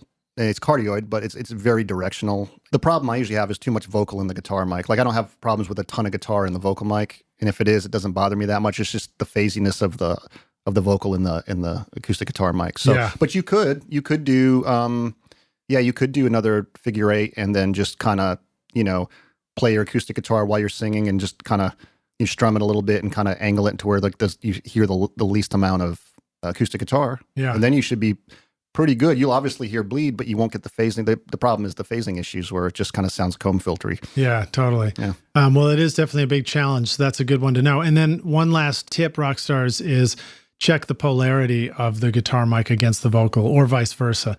Now, here's another thing. I know tangents after tangents after tangents. Love tangents. But I only discovered this. I had taken my U67, sent it to the shop, got it back. I'm in the control room and I'm like, oh, I got to test it and make sure it's working before I go put it out on the floor. And I popped on some headphones. I didn't use the speakers. I just put headphones on and I was talking into the mic and I put it in cardioid and I talked and I was like, okay, that's working. I go to the backside, it's rejecting. I'm like, okay, great. I go to my Omni setting and talk all around. I was like, cool, it sounds great everywhere. Great. I would go to figure 8 setting and I talked into the front and then I went and talked into the back and it sounded different. And I was like, oh no, crap. Did it get screwed up? And I was just about to write an email to the tech and I started thinking about it more and I was like, wait a minute. So if I'm talking into the front, it's phase positive in my earphones and in a figure 8, the back is phase negative. So when I'm talking into the back in my headphones, it's like reverse phase on my voice. Right. And so then I flipped the phase and sure enough, the polarity and sure enough, it sounded right. And then you'd flip to the front and the front sounded wrong. And that was my discovery. I'd recorded for 25 years and I didn't even realize that. But by discovering that, I realized that every time you're in a pair of headphones on a vocal mic, if you give yourself that chance to flip the polarity on just the vocal mic, you're going to discover one of those ways may sound better in the headphones than the other. And that's a big deal, especially if you've been sending out a vocal sound to your singer for years and years and years, and oops, it might have been the wrong way. You know, that's funny. The John King showed me that over at Mic Tech because we were listening to some of their newer mics. And I put headphones on and he's like, oh, put it out of phase. And I went, whoa, that sounds cool. I never thought about that. And he's like, yeah, because you're just from the way you're listening to it. And when you flip the phase, it just sounds better. And I went, I never thought of doing that. Like what? Yeah. So okay. Interesting stuff, you know, and then I think it begs the question too, is the phase that sounds best in the headphones on the vocal mic, is that also going to sound the best coming out of the speakers or do you have to flip it? But, right. You know, fortunately the answer is trust your ears, try a couple of things and see what sounds best, you know? Sure. All right, groovy. Enough tangents, Lidge. Let's talk about a favorite hardware tool. Now, this could be anything you want, but something physical that when you've got it with you on sessions, you're always glad you got it.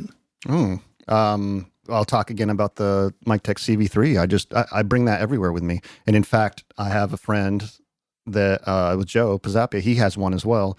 So we borrow. Well, I'm sure we bother each other too. We borrow each other's CV3s when we need a pair. And I use them for overheads. And they're fantastic mics. They're so cool. You know, and like a compressor I love. I have a pair of LA3As that I love. I'll probably never get rid of them. And yeah, it's kind of like. Yeah, I'd like to have some LA3As. I actually expensive. only use them some. So what are LA3As best for? Because we have the plug-in versions of them. I love them on cutting a lead vocal. Acoustic guitar is great. Bass is great. I mean, it's basically like anything that kind of sounds good in the LA2A solid state version sounds great. Oh, so the LA3A is a solid state version of the LA2A? Basically, yeah. It's opto. It's, you know. So it's a faster attack. You know, the attack might be, or is I don't know if it's the exact same thing. Yeah, it's completely set like a LA2A, but I don't know if the attack and release, I guess the release is dependent because of the opto circuit, but the attack, I'm not so sure if it's the same. It might be like 10 milliseconds or something like that, but they sound great. They're easy to use. They're real expensive now. Like I didn't know. Right. I've had mine forever, and I looked them up, and it was like, oh, they're like $5,500 for a pair now, or wow. $6,000 for a pair. That's what's an 1176 going for now? Oh, I don't know. They were going for a lot in the 90s.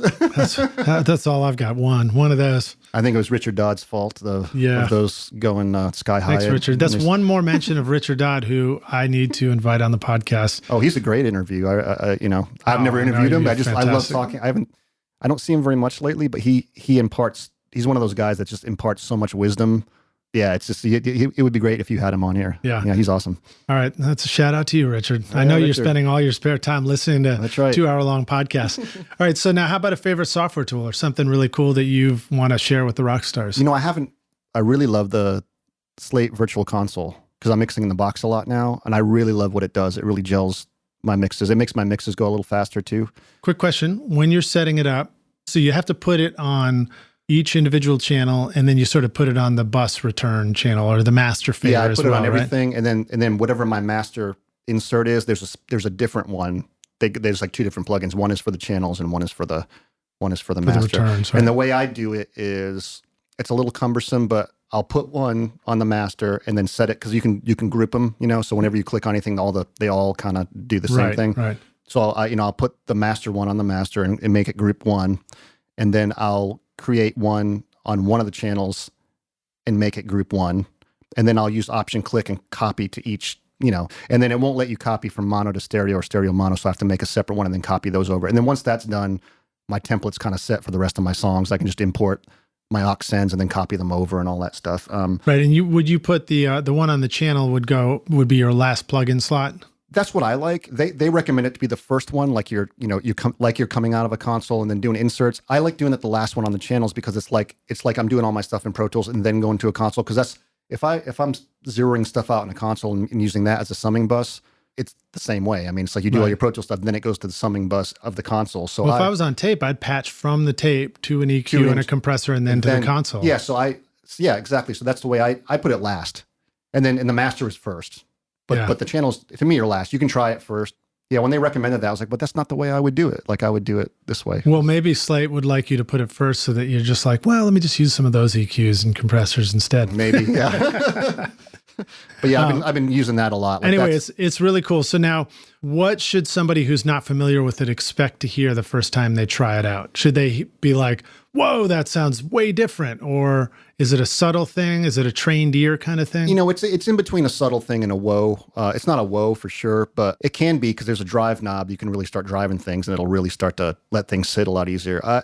Depending on the settings, there's different console settings and you can hear the difference between some, yeah, and it just depends on what your ears are tuned to. I mean, I notice it when I start working with it. I start working with it immediately, and I've been enjoying like the SSL-E series. Just right. That's been my favorite. There's the answer to my next question. Yes, that's the one. And then I used to do the API and the Neve one for a while, but the SSL just kind of sits there nice. And what I'll do is there's a group, on one of them I'll just hit like group bypass or something like that, and then you can hear how it just sort of like everything's kind of in space. Yeah. And then when you click it, it all kind of solidifies. So I think you start hearing it once you remove it. Right. It's less about what it does to one individual track and more about what it does to the collection of all of them together, sure. Right? Yeah. It's like you hear it compacting all the sounds together. Right. Okay, cool. All right. So now how about, let's talk about the business side of this for a minute.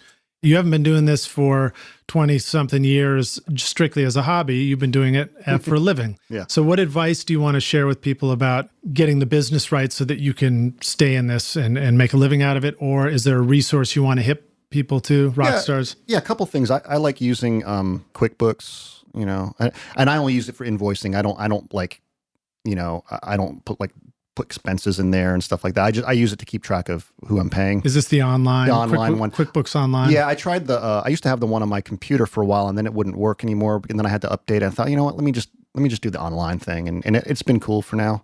Another bit of advice I would do is since we're self-employed, and you got to pay taxes. So my father was an accountant when he was alive. He might still be one now. I don't know. But he told me for years and I ignored it, but I finally did it.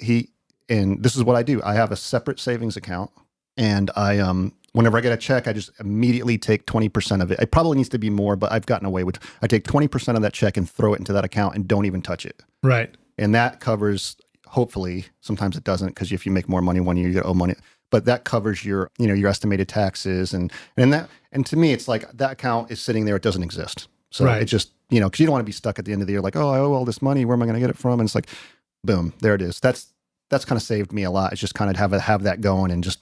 So you would receive a check. Now maybe you're doing maybe your checks are sort of farther and fewer between if they're larger projects. But you would have a check. It would come in, you deposit it, and then you make a mental note to let me go do it. When that clears, I'll go transfer some to another account. Or sometimes I'll have, like my bank, I'll do a multi-deposit sometimes where it's like, you get multi-deposit? What's that? I want one said in the voice of Elf. Yeah, multi-deposit. You can do, this is exciting stuff. You get all the bank people excited. You deposit into your main account, but you could say like, let's say you get a check for, I don't know, $5,000. How about $100 for easy math? $100. Okay. Take, your main savings account or your checking account, whatever you use, $80 goes to that, and then you write out a separate deposit slip and say, in this account, can you split this check and put 80 in this account and 20 in this account? Now, is that at the bank itself? I do that at the bank. Have you tried doing that kind of ninja technique from using the photo banking app on your phone or anything? I haven't tried that yet. I know it's available, and I just haven't tried it yet. Man, but you might be able to do the dude. Ninja. If you can do that, if that's true, I'm going to come over there and hug you, man. I might even come hug you right now before I even find out if it's true. Or if you go, or if you deposit into your checking account, just do that, and then when you go home, go to your online banking and just say like, let me just take the $20 out of there and chuck it into the. Or if it's like $5,000, it's $1,000 has to go, and it sucks at first because you're like, man, I can, but you're gonna be so much happier. Once you get used to it, you get used to it. Like now, when I know when I get paid something, and like I don't think of it in terms of like that's my day rate. It's like that's a little less is my day rate because I have to put that aside to. Right. And so, Rockstars, to clarify one other thing, if the tax rate is like actually 25% or 30% or something, the reason why 20% would work is because you're going to still end up with a bunch of deductions. Right. So it's not really going to be a full 25 or 30%. It's going to be something closer to that. Yeah, because my father father used to take 33% and put it away and be like, I can't. So I started doing like 20, but 20, knock on wood, worked for me all the time. No, you were like, to be a smartass, you were like, don't you mean 33 and a third percent? Yeah. Smart ass. All right. So now how about an organizational tip or something online that you use for keeping your shit together while you're making records all the time? I advocate something like backups, like Synchronized Pro X or something like that. I would spend the money and get a backup program. Don't just start copying files over to another drive, or don't just not back anything up. Something like Synchronized Pro X. That's because I see it all the time. It's basically like, you can back up to a separate drive, and there was a setting in there. If you get there's two levels of it. If you get the higher one, there's a setting where you can uncheck it so it does not delete anything that's not in the master. So I like doing that as an extra safety. Like maybe there was something that existed that is not on the master, but it's still on the safety. Let's just leave it on the safety kind of thing. Right. So to clarify, that means your backup drive will always be bigger than your master drive. Little bits. It'll be bloated by the end. It could possibly be bigger. And then I do, if we can do it, I do a second backup. And then if I'm at a studio, I take one of the drives home with me every night, just in case there's a fire or. Okay. So typical scenario, you're at the studio, you're working on the studio drives. Mm-hmm. You have your backup drive connected and Synchrony Pro X. So what was it called? Synchronized Pro X. Synchronized Pro X is running all day, or it's like at the end of the day, you turn on Synchronized Pro X and it throws everything onto the backup. Yeah, the end of the day, and you have to tell it like copy from here, from this folder to this folder or whatever. And a lot of times, like if I'm working at Sound Emporium, which is another place I love working, there is Zach, they call him Zip. He's a great assistant over there. He'll sometimes back up like after every couple songs. Like if there's just a little bit of a lull, he'll go ahead and he'll just kind of back it up like after every song, because it doesn't take that long. And that way, like if you lose something, you don't. Does it back up to the two drives all at once, or just to one, and then you got to back that one up to the other? I'm not sure. I usually just do one and then I do the other.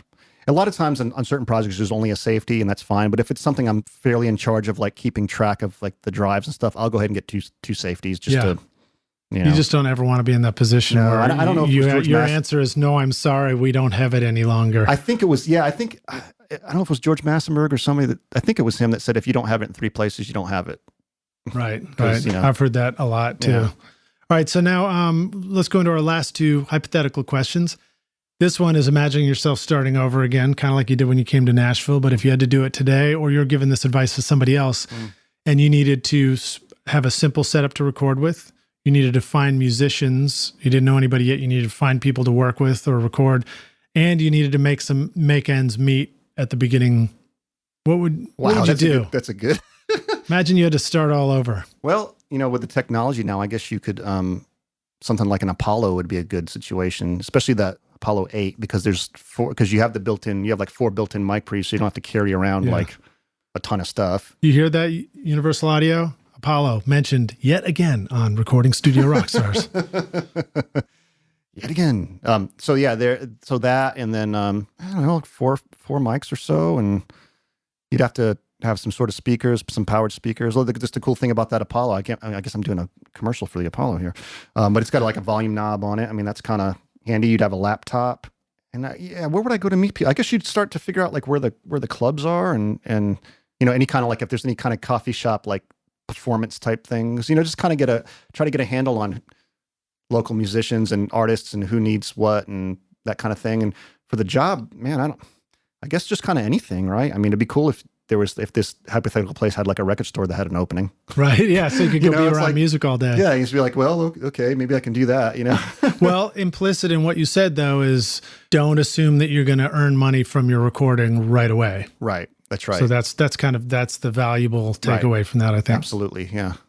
Because I mean, everybody's got different takes, and that's what we love about the Recording Studio Rockstars is hearing people come in and one person says this, somebody else says this, and I leave it to you, Rockstars, to unravel this mess.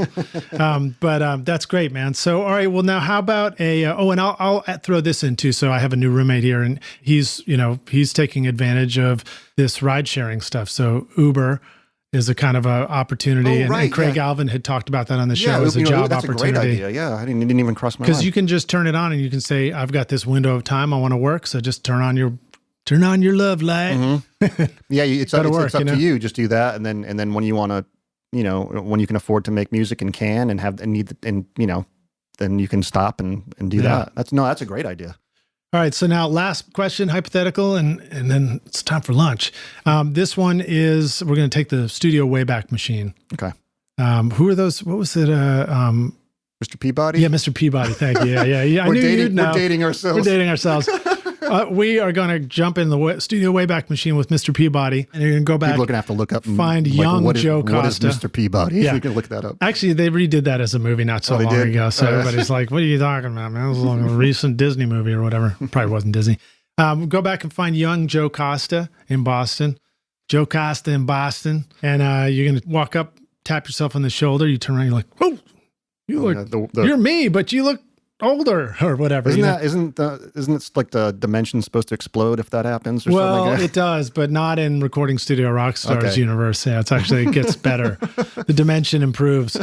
So then you say, what are you doing here? You say, well, I've come to give you this one bit of advice, young sir. Here's the single most important thing you need to know to be a Recording Studio Rockstar yourself one day. What would you tell yourself? I think maybe patience. Patience is a good... Yeah, it's the thing about, and it's interesting. Yeah, if I'm walking around Boston, I'm my younger self. If any of you, you that have been to Boston or live in Boston, you know that people walk real fast, and they don't look at each other, and they're just like, just seem aggro. They might not be, but that's why I was used to just looking down at the ground and walking quick, fast. But I say patience because you start working with people, and just because it's not your idea of the process does not mean it's not correct, and everyone has a way to get to where they're getting. I've worked on projects where it's like people are starting to maybe want to do vocals like way ahead of when I think they should be doing it because we don't even really have the track together and all that. But you know what? That might be a way of them to see if the track's even working, or it might be maybe they're just inspired to do it then. Who cares if we do it? It's like over the years I've just learned like, man, just don't try to interfere with keep open, Yeah. Well, I think the worst thing that would happen about knowing it all and being right all the time is be like, what else is there for me to learn? That's right. You always learn something, hopefully every day. Yeah. So it's nice to constantly be learning from people, especially when they do it different. As a studio owner myself, when I have somebody else in the studio, I'm always thrilled that they won't do it the way I do it, because it's the number one best chance for me to learn a new great trick. And then of course I steal it and use it for myself. Everyone. Yeah. It's like you just sort of, you see what people do and you're like, I never thought of that. Yeah. All right, cool. Well, Joe, thank you so much for being on Recording Studio Rockstars. Rockstars, thank you so much for listening through another long, awesome episode with a super cool dude.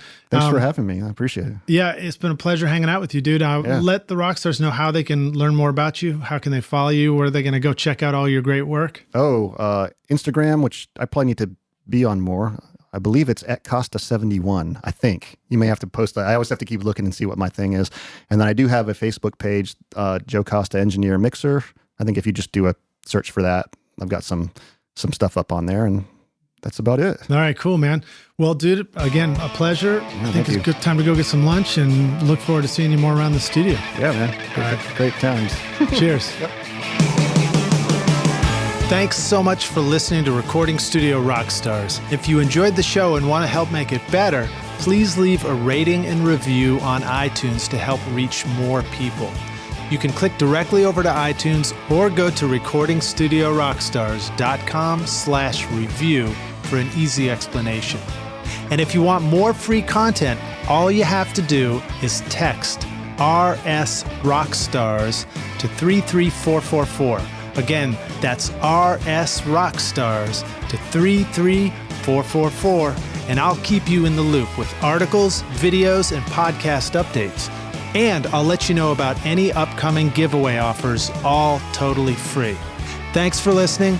I'm Lij Shaw, and this is Recording Studio Rockstars. Now, go make great music.